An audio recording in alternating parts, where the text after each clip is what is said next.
And joining us on the broadcast this evening is Mr. Gurcharan Das. He's the author and thought leader, the former CEO of Procter & Gamble India.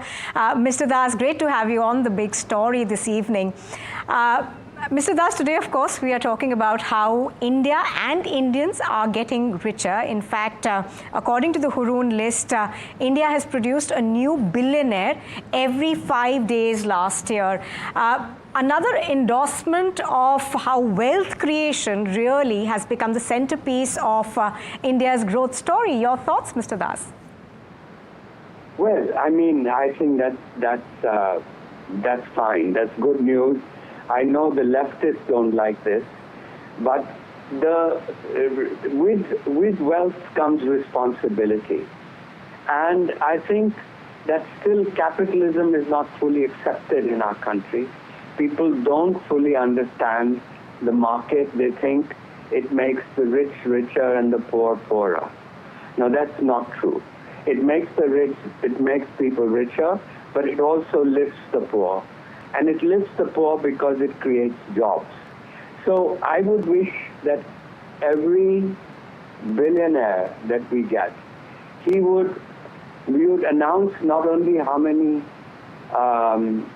dollars of wealth he has or she has, but also how many jobs that person has created, both direct jobs and indirect jobs. And that will take some of the sting out of being wealthy. The other advice I would give to my billionaire friends is to downplay your wealth. You don't, in other words, if I were Mr. Ambani, I would not have had such a splashy wedding.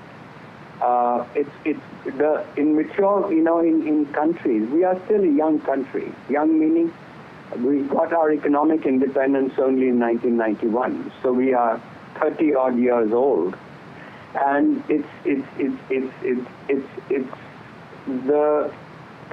the richer countries who've had wealth for generations, the wealthy try and downplay their wealth. And they talk about their philanthropies much more about their wealth. And they talk about giving to different charities, and that's what they discuss in public. And therefore, I would like us to do the same thing. Because in a country which is relatively poor and where capitalism is not fully accepted, and no political party is selling the market or selling reforms.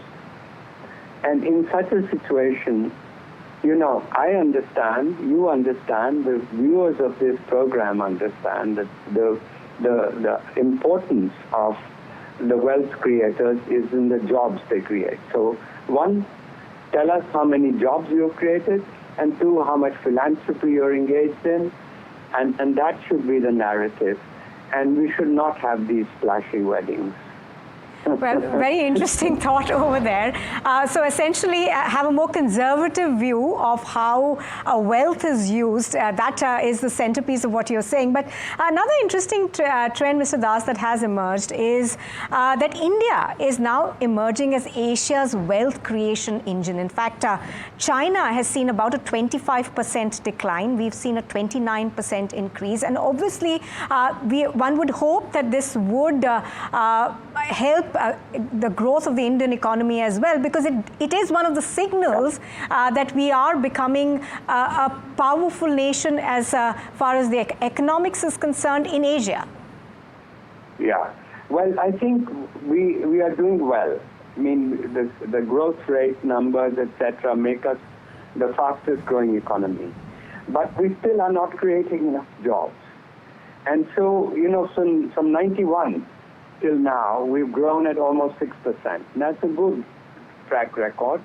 But to create the jobs, we need to grow at even higher rate. And to do that, we need to still create an industrial revolution. And to create that industrial revolution, which will create the jobs, we need to do the reforms, but also we need to reduce our tariffs. I wish that the billionaires would talk about how much they're exporting That would be the real test, meaning their companies have become globally competitive. That's the test when you're exporting. Now, some of our software billionaires are doing that, but our manufacturing billionaires are not. And so we have failed. We should remember that. We have failed as a to create that industrial revolution. And unless we do that, how will we take the people who are accessed in farms, in the bazaars? Young people don't want those kind of pakora wala jobs. They want better, decent jobs. And so I know this may not be the best thing you want to hear, but this is, it's not easy to sell the market either. You know, Adam Smith called it an invisible hand that helps when millions of people working for their own profit, how they lift up the whole society. Well, people don't understand that. That's why I think NDTV Profit and channels like that need to explain that. And more than just the profit channels or the business channels, it's the regular channels that are doing that. I mean, the government should do it. Margaret Thatcher said that she spent 80% of her time reforming. I mean, 80% selling the reforms and 20% doing the reforms. Right, Mr. Das, of course, we are hearing that there will be more reforms that could be on the way. We'll have to wait and watch out for how that pans out. But I just wanted your thoughts on young India, because making the list are a lot of youngsters. In fact, the youngest one are 21 and 22. These are Zepto's Kevalia Vora and Adit Palicha. A fantastic example of innovation made in India story of youngsters actually not being scared of putting out their ideas out there. Brilliant, I would say. I mean, these startups, you know, it's quite wonderful because actually, particularly in manufacturing, they found in America, they did a study, an MIT study, which showed that the people who were creating jobs were not the giant companies like Exxon and IBM and all. It was the startups that created 80% of the jobs. It was not the giants nor the mom and pop stores, the Kirana Wala, etc. It's these startups that create jobs. So I think that's wonderful, wonderful news. And again, I think it's not. We should not talk. What we should talk about in the same breath is I've become a billionaire, but I've also created so many jobs. Oh yes, that's been the common refrain that you have made in this conversation. And you were talking about distribution of wealth, and obviously there is a great divide in India, which we need to progressively address. But do you think that when numbers like this come out, there is a real hope that perhaps it's going to be percolating downwards, if not in the next 2 to 3 years, but maybe in a reasonable time span? Yeah. Yeah, I think it will percolate, but I feel that we have a window of opportunity which is not going to be there forever. First of all, we have only 20 years before we begin to age.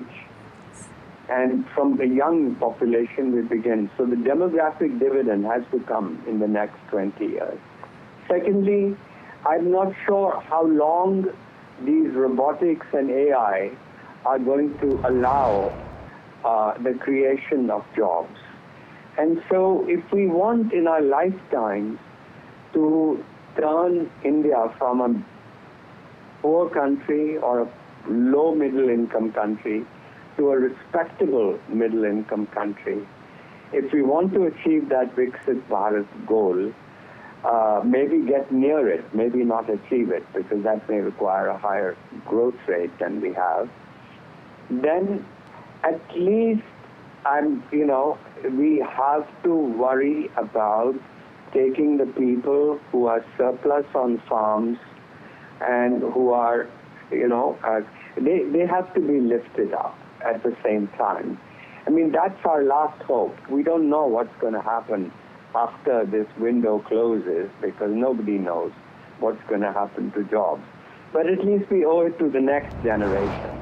You know, the first 40 years of our country, we lost that opportunity because we were a license Raj, we were a command economy, and we didn't create billionaires, we didn't create jobs.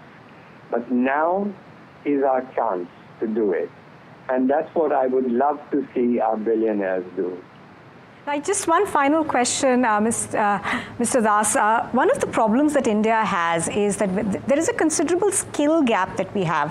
And that is something that's so essential to be able to bridge. Now, the government, of course, has come out with various schemes. But do you think that the private sector, as well as all these new billionaires, also perhaps could try and deal with that issue?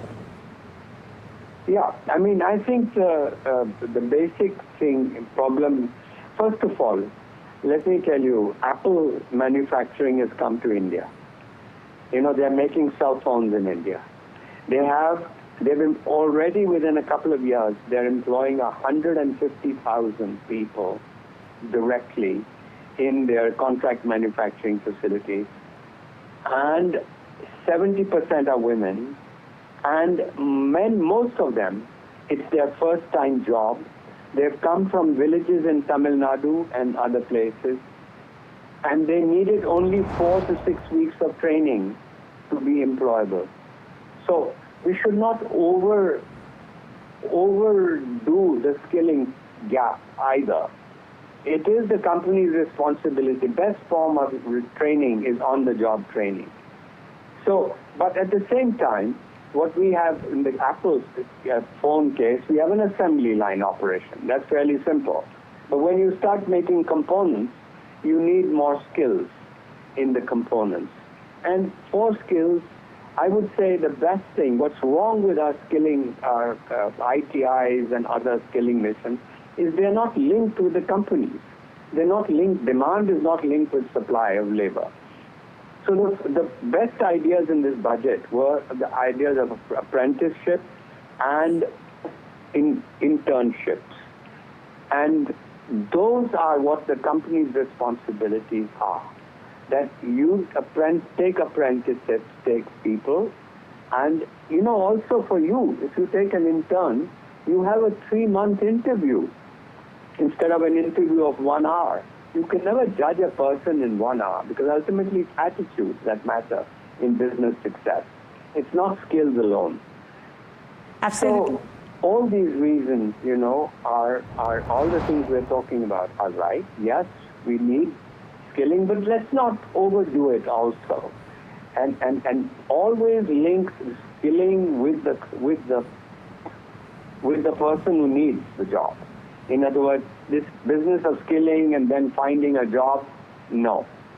Start by linking from the beginning. And the companies should be hiring people as apprentices. Absolutely, Mr. Das. So hopefully India will pick up this century and move forward. Thank you very much for joining us on the show this evening. Great to see you. Thank you. Thank you.